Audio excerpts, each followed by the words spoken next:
Hey everybody, welcome to Watchworthy, the podcast where we talk about watchworthy documentaries from our black ass perspective. Yeah, I'm your co-host, Miss Chris D. And it's your co-host, Brother Ash. On today's episode, we're talking about the Netflix documentary film Untold Shooting Guards. So this is part of their Untold sports series. It's kind of like their ESPN 30 for 30. They're always telling like some kind of sports scandal that happened that we never knew about. Flag, I definitely just realized it's just a knockoff for 30 for 30. Yeah, that's what Netflix does. But hey, I like it. It was short and sweet. It was only an hour and 20-something minutes long. And it did feature like the actual NBA stars who were involved. I think they were being kind of tongue-in-cheek when they said shooting guards because yes, they are basketball guards, but this also involves the shooting.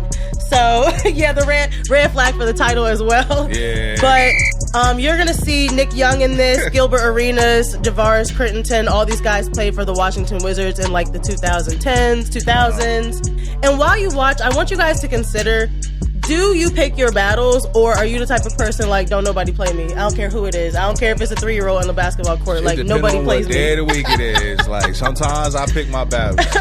Other days, it's like, I probably could have toned it down a little bit. Yeah, I can agree. Like, I know that I have a big mouth, and my mom always told me, like, you better stop picking on your brother. One day he's going to be big enough to beat you up or whatever, you know? So my whole family's always worried about my mouth, and I feel like in this situation, somebody's attitude, somebody's, not taking disrespect from anybody kind of got them in trouble. So let's go ahead and get into it. So y'all, if you watch basketball, you heard of the name Gilbert Arenas. I remember Gilbert Arenas for his playmaking ability. He was one of those guys that was a great scorer in the NBA. So this documentary features him because he was a part of this whole situation. Yeah. So he moved from Tampa, Florida to Los Angeles with his father when he was a kid.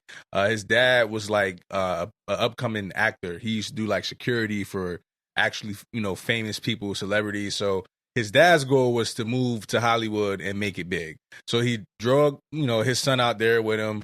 Red flag. I'm sorry, because I just feel like I'm sure this is probably the 80s, 90s. Yeah. I just feel like dragging your kid across the country, it's either really bold or it's really stupid. I guess it worked out for Gilbert. Worked out, but but I get what you're saying, but like he was a single father.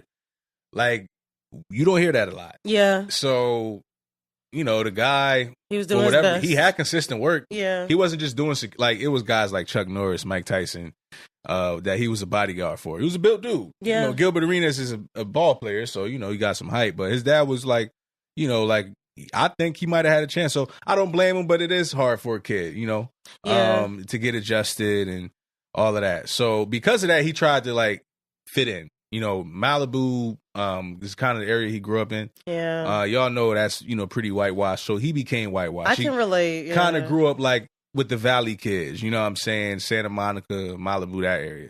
So he was like a jokester. Red flag.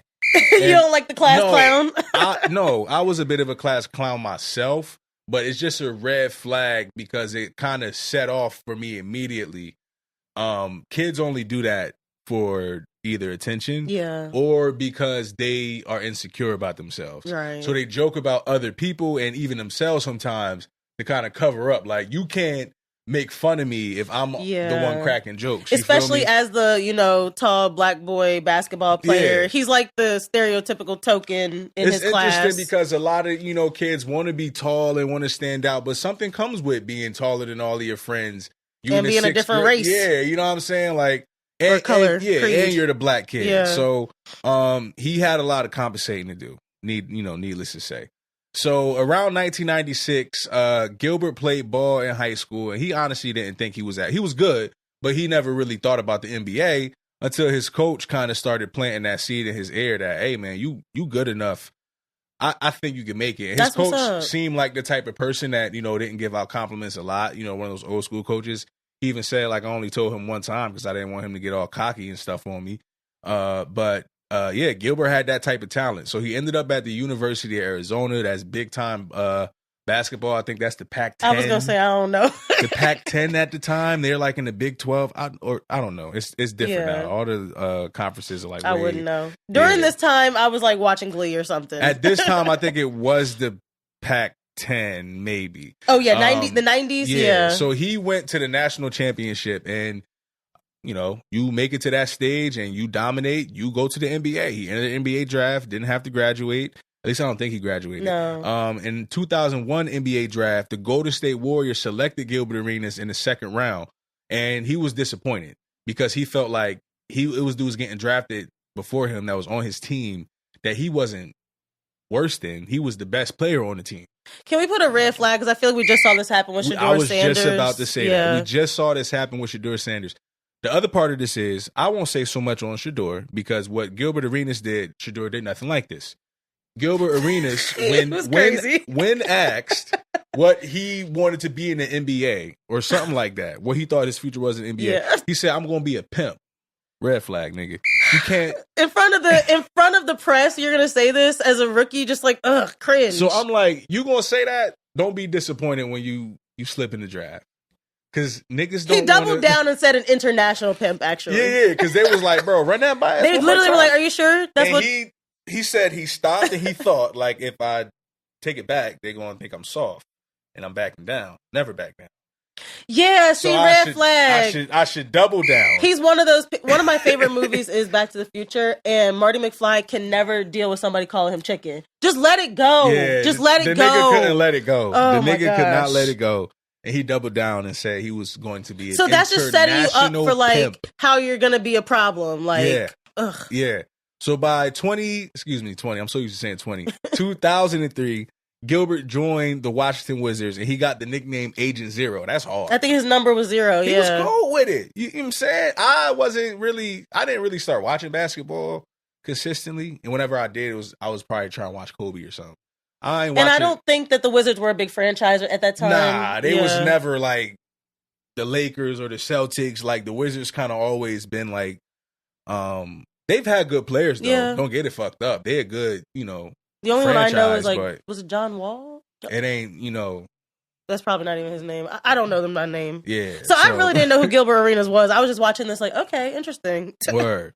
So, yeah, he got the nickname Agent Zero. And he actually got the Wizards to their first playoff in 23 years. Yeah, so they clearly weren't like, that that's great. That's what I was saying. Like, they're not known for being a winning franchise in the NBA, at least since I've been alive. So he was like, the golden child of DC. His face is all over the city. That's cool. He's on posters. He's on commercials. He's getting all type of opportunities to, interact with the people of DC, and he embraced that. He embraced being the city's, golden player, and he was good. All right, he was the guy. Yeah, let's talk a little bit about Javaris Crittenton. He's the other co-star of this, I would say. Those of y'all who watch ball and keep up with sports, y'all know where this story is going. But for y'all, that's what I'm saying. I feel like this is like, if this was happening back in 2000s, I was, like I said, probably in middle school, not paying attention to professional basketball at the time. And I feel like if you know this, you know this. But for me, this was like an eye-opening documentary, because I'm like, dang, this is what's going on in the NBA. Yeah, it's one of them wild scenarios. Like, shit like this don't happen all the time. At least I don't think so. I hope not. We'll get to it. So, Javaris Crittenton, all right, he grew up a little different. And I'm glad the documentary took the time to show the differences, in the community and the environment that these two men were raised in, right? And why it made them who they were. So, he grew up with a teen mom in the Capitol Homes projects of Atlanta around drugs, violence. This is the 90s, early 2000s. They said that Atlanta, that was a huge gang. The police officer said in the documentary that was a huge like gang affiliated time. Yeah. But what I just thought of, I had an epiphany moment. Like, Gilbert grew up with a father, Gilbert grew up without a mother, and Javaris grew up without a father. So you really get to see the juxtaposition here. Yeah, and it, it's interesting to kind of draw from their personalities how that may have affected them. You know what I'm saying? Like, just their processing on how they thought about things as they were adults. So he didn't grow up with a strong male role model. Some dudes grow up with single fathers, but they got like an uncle or like a coach that always continues to check in. It wasn't really nobody like that for Javaris. Yeah. Like, the mom didn't mention nobody. He didn't mention nobody. But one thing about Javaris, he could hoop. He was a hooper. Like, he was a guard that could dunk, that could see the floor. He actually played in the 2006 McDonald's All-America game. You know anything about that game, Even I know that. Yeah, most of the dudes that play in that game end up going to the league. Yeah. You know, they at least get a shot somewhere playing professional, even if it's overseas, right? So he wanted to stay close. Mind you, he getting offers from, and I thought this was interesting. He didn't want to leave Atlanta for college. And most people can't wait. Oh my gosh, I'm gonna be in the NBA. I'm gonna have my pick of the litter. His whole thing was like, yo, like I got my mom's here, my family here. This is all I know. Yeah. Red flag.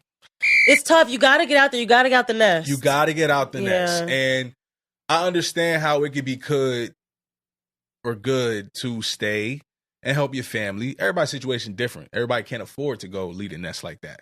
Right? Imagine you went away to college. I went close by, so I could go home on the weekend. You could get a home cooked meal. Like and plus he's never really getting to grow up. Basketball team, so he's traveling all over the place. He got such a schedule. He probably wasn't, seeing his family every day like that. But I'm just saying he didn't feel comfortable leaving. He wanted to stay around what he was comfortable with. You know what I'm saying? And that can sometimes hurt you, especially as a young athlete when you got all these different cameras on you, looking into your personality. Wanting to know what you get into, what's your extracurriculars, like who coming up to the facility to hang out with you after practice. This is the 2000s too. You feel me? Like, so that's all stuff that like young athletes have to be keen of. So, in the 2007 NBA draft, Javaris was heartbroken because he didn't get selected by Atlanta. Again, he wanted to stay in Atlanta. But that could be a blessing, right? Because then he gets selected by the Lakers with the 19th pick. So he was in the first round. This is Kobe's Lakers. Yeah. You know what I'm saying? You get a chance to play behind or next to one of the best. You get to wear the same jersey as Kobe. Like, you know what I'm saying? Like you're on the Lakers, the historic Lakers, like one of the most, you know what I'm saying? One of the most winningest franchises in sports, not just basketball, in sports. Yeah. You know what I'm saying? So he probably the only man who ever said, darn, I'm on the Lakers. He was excited, I think, but I also think he was nervous about not being close to home. And it also was different because he wasn't Javaris Crittenton from Atlanta. Now you in the league, my boy. So that starting spot is not yours. Like, at all. So it was the games where he wouldn't even be in the uniform. I'm sorry, but that was terrible. It's one thing if you ain't even dressed. And you sit on the bench. It's a whole other thing if you in sweats or like a suit. He was in a suit. You're not playing, my boy. So that fuck with him. This dude's calling him from back home like, yo, what's going on? That is embarrassing. That's fucked up. And like, but that's at a point where, you got to try to block out the noise and just embrace the grind. You know what I'm saying? And I don't know if he was able to do that. And plus, he was in L.A. Yeah. And if we could talk about it, also mental health, that kind of depressed him for real. Yeah. Like he said, like, I didn't want to leave the house after that. So he had to find some type of way to, find like community comfort. So he started hanging out with some Crips, some L.A. Crips. Red flag. The blue flag. So he started hanging out with the Mansfield Crips, right? You can't go back from that. No, you joined a gang. Like once you're in, you're in. You a Crip, bro. And they said something because apparently he was working out. His trainer or somebody was in the documentary. So he was working out, he had his shirt off and, doing his thing. And you saw the C tattooed on his stomach. Yeah, he was about that life. That's crazy, man. But people always be saying, how you a Crip, you not from LA. This is how. Yeah. Like, this is how niggas travel to LA. And again, I feel like that just goes back to, like you said, like he didn't have his support system. So he was like, oh, I just need, that feeling of community. Word. But that's not the type of community I would want to join. Bro, you got an opportunity to really, you know what I'm saying? You go get involved with some Crips now. You into a whole nother world join a Bible now. study. I don't know. So he ends up in 2008 getting traded to the Wizards. So now he got to find the DC chapter of the Crips.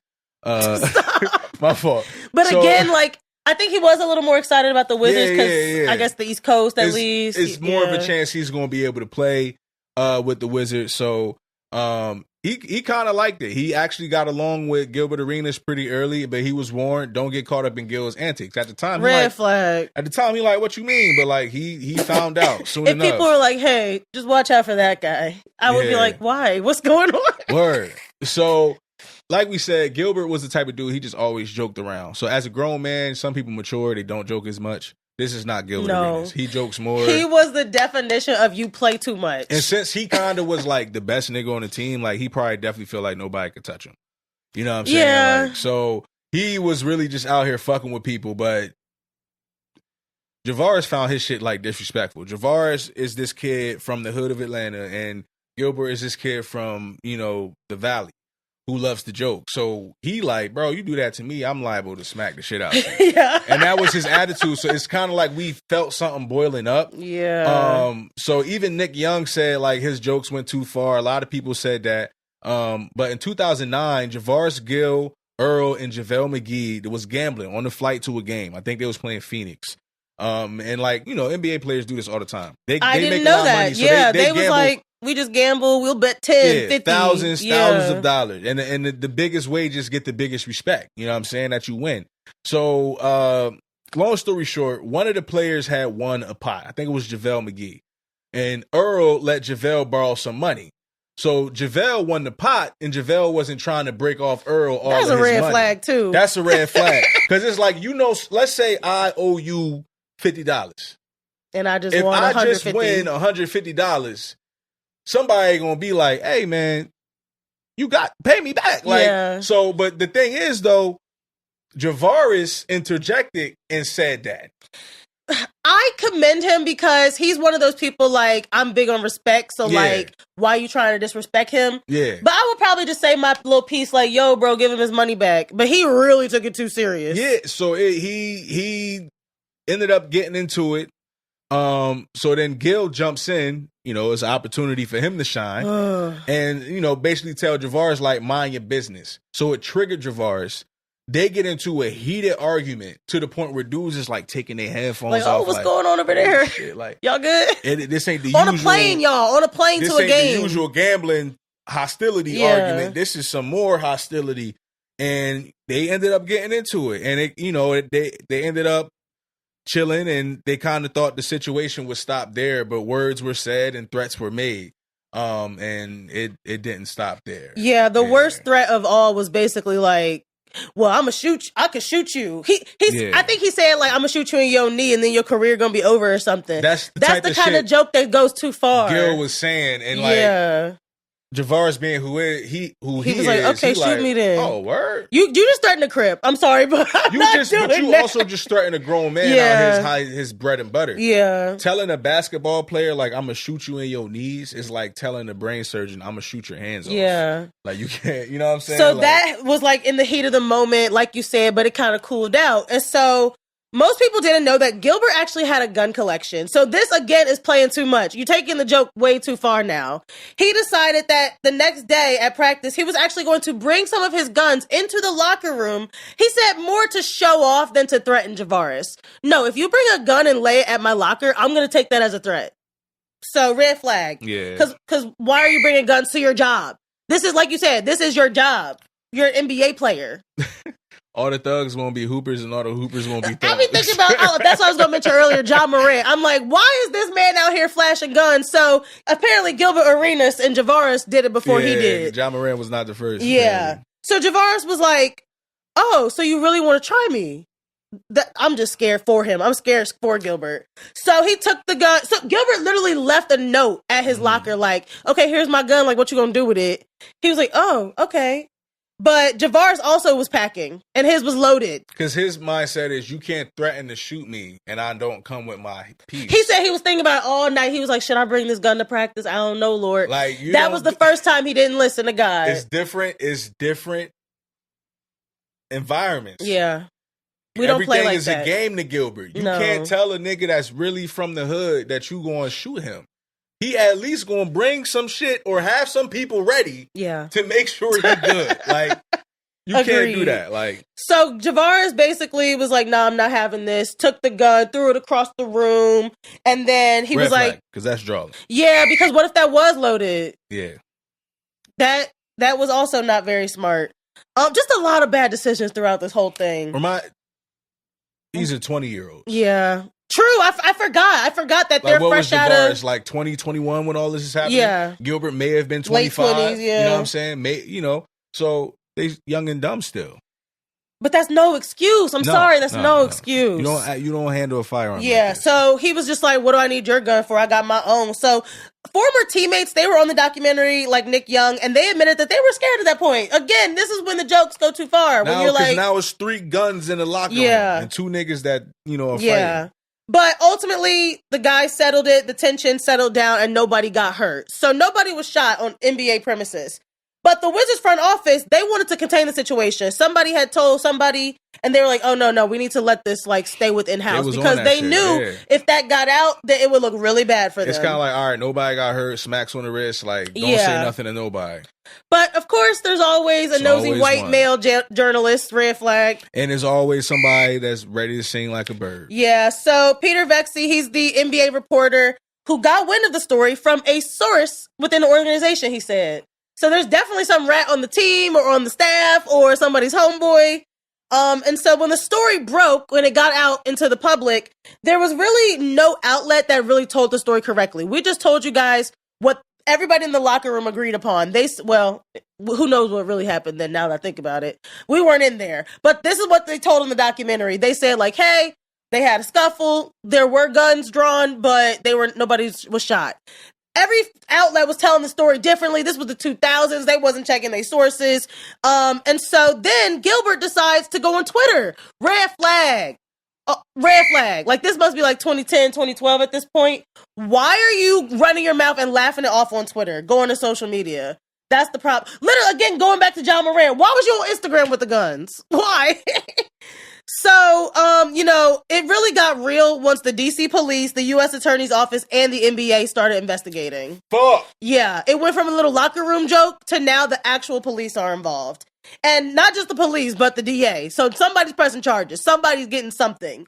This is the kind of stuff they want. They're waiting around for you guys to fuck up. I'm speaking to NBA players, professional athletes, especially black and brown people. They're waiting for you to fuck up. Specifically, any black person in a position where they are put on a microscope. Yeah.